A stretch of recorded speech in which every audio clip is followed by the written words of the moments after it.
and welcome back to Love Your Food. This week we have a really interesting recipe for you. This is Chiles, Rellenos, and Nogada. Now this is a Mexican recipe that has these amazing colors. It really means stuffed chilies in creamy walnut sauce, and it has the colors of the Mexican flag with the white sauce, the green poblanos, and the pomegranate seeds. And let's get going with our ingredients. So we have some sous vide cooked pork, some walnuts, some goat cheese, some sour cream, some milk. We're going to use the seeds from a pomegranate, some poblano peppers, obviously, that we're stuffing, some pear, some tomato, a little bit of spice, some clove and some cinnamon, some blanched almonds, shallot and garlic, as well as onion and some raisins. So this is basically a pepper stuffed with a picadillo, which is almost like a rillette with some extra stuff. Now here's our sous vide pork. We did that ahead of time. And then we're going to start off, you want to get that done and cooled and all that sort of thing. And then you're going to start doing a little bit of prep work before you really assemble this dish. So the first thing we're going to do is roast our peppers. Now, if you have an open fire or a gas stove to do this on where you can really get that char and blister, it's much easier. Now, we roasted it for a little while. We also want to peel the walnut pieces. Now, not different from shelling them. We're actually trying to get that brown peel off of the nut meat because we're going to be blending that into a very creamy, pale sauce. And we don't want the walnut skin to color the sauce.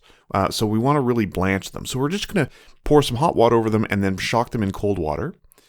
And it's a little bit involved. It's a little complicated. It is optional. It's just going to affect the color of your sauce in the end. But if you do, get some friends together, peel your walnut pieces. Meanwhile, we've roasted our poblanos. We're going to put those into a bowl with a sealable top that we can snap on and let them steam, and that's further going to loosen up the skins. Now, again, way easier if you can do this over an open flame or a gas stove.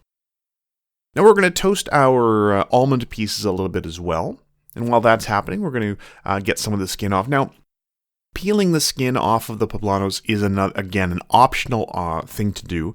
It'll help the sauce glaze the peppers a little better at the end of everything, but it's not necessary, and you can leave it on. So you can go ahead and leave the skin on if you don't want to go through the hassle of peeling your peppers. We also want to slice them open because we're going to be stuffing these. You don't want to damage them too much. Just cut a slit in them, and we're going to scrape out most of the insides. We're going to get rid of the seeds. We're going to get rid of some of the pith, those white ribs in there. And we're just going to clear out as much of that as we can while maintaining the shape of the pepper. So you want to be a little careful. We're also going to cut the stems off. And you can see here, nice opening in the pepper with a little flap that we can close.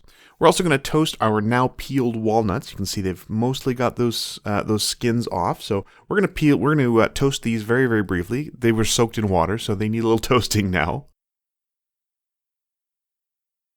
And then we're going to finish up our prep work with our aromatics. So we're going to chop up the shallots and garlic really, really finely. Now this is going to go into the stuffing. This is going to go into the picadillo.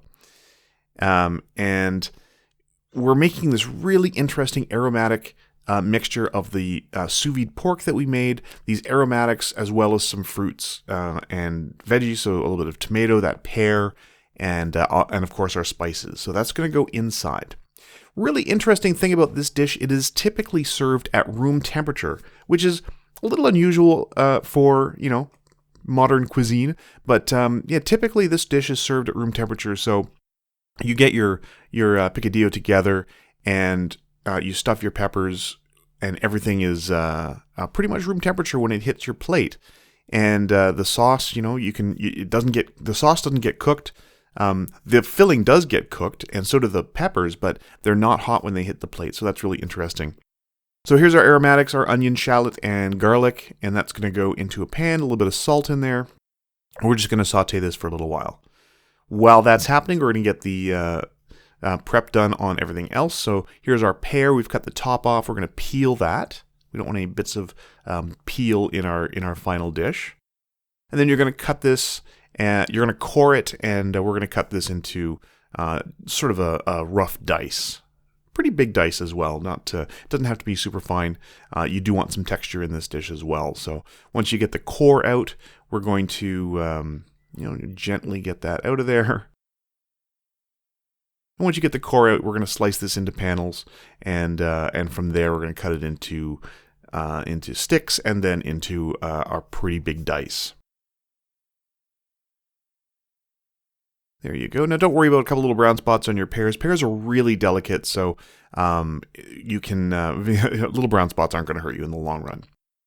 Now it's going to be the same story with our tomatoes, so we're going to cut that into panels, and then we're just going to cut along the edge, and then align everything the right direction and cut it into a dice. And this is going to add a really nice flavor to our filling. So in go our raisins. You can see the onions and shallots and garlic have cooked for a little while. They've started to get a little translucent. So we're going to add in our raisins. We're going to add in our fruits here. So our tomato and the pear is going to go in now.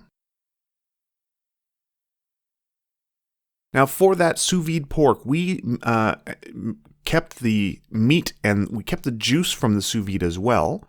And we're going to add in the juice from the sous vide in a little while. In goes our spices. So you've got a little bit of ground cinnamon, a little bit of ground clove. And we're just going to stir this until everything's well combined. And we're just going to make sure everything's nicely getting toasted in that pan. And you want a sort of a medium heat on this.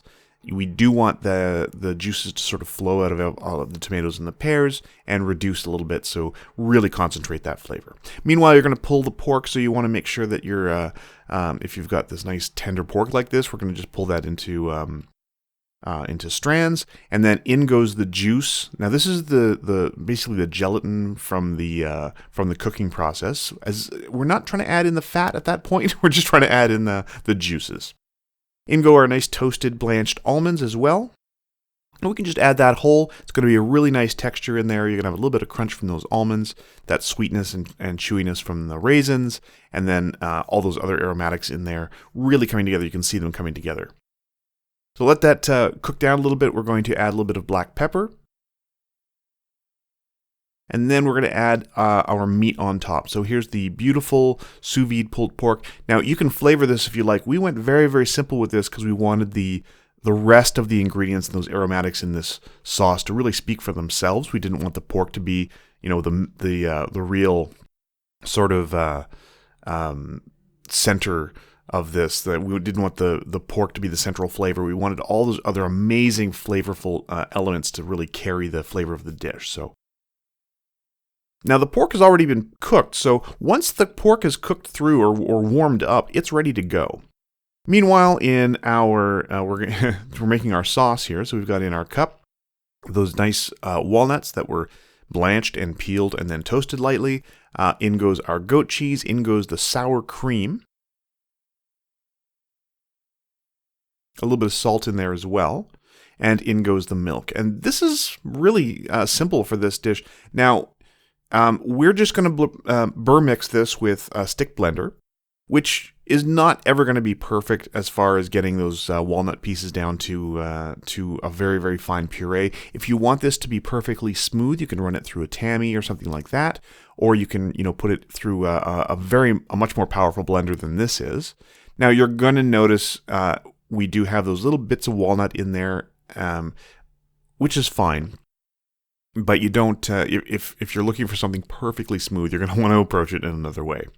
And from here, it's just assembling. So the filling's been cooked, the sauce is ready, everything's ready to go. So we're going to open up our poblano pepper, and we're going to give it a generous filling of stuffing.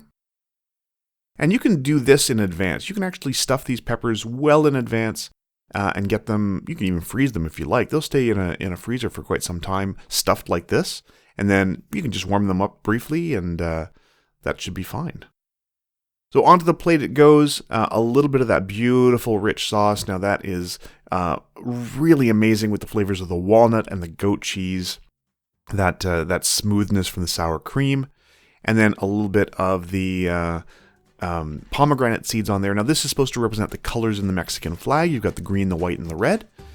And that's it. That's the whole thing. It's a really, really interesting recipe. A lot of flavor in there.